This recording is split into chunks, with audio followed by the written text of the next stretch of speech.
जब 1914 में जब पहली विश्व युद्ध की शुरुआत हुई तो दुनिया के कई ताकतवर देश एक दूसरे के खिलाफ खड़े हो गए।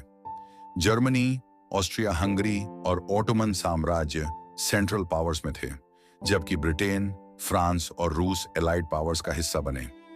लेकिन रूस की भूमिका सिर्फ एक सहयोगी देश की नहीं थी। जब 28 जून 1914 को ऑस्ट्रिया हंगरी के राजकुमार फ्रांज फर्डिनेंड की हत्या ने जैसे दुनिया को आग में झोंक दिया।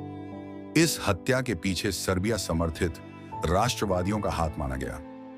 ऑस्ट्रिया हंगरी ने सर्बिया पर हमला किया और रूस, जो खुद को स्लाविक देशों का रक्षक मानता था, सर्बिया के समर्थन में उतर आया। हालांकि रूस उस समय आर्थिक और सैन्य दृष्टि से बहुत मजबूत नहीं था, लेकिन पैन स्लाविज्म की भावना ने उसे युद्ध में धकेल दिया।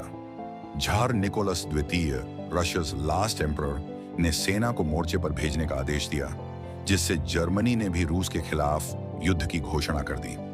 रूस ने पूर्वी मोर्चे ईस्टर्न फ्रंट पर जर्मनी और ऑस्ट्रिया हंगरी के खिलाफ लड़ाई लड़ी।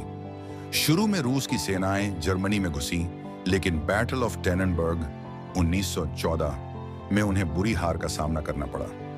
इस युद्ध में रूस की एक पूरी आर्मी तबाह हो गई। ये हार एक बड़े अपमान की तरह थी, जिसने रूसी जनता का आत्मविश्वास हिला दिया। हालांकि रूस की सेना में सैनिकों की संख्या बहुत थी, लेकिन उनके पास आधुनिक हथियारों और संसाधनों की भारी कमी थी। कई सैनिकों के पास बंदूकें तक नहीं थीं। उन्हें कहा जाता था कि मरे हुए साथियों की बंदूकें उठाकर लड़ाई जारी रखें।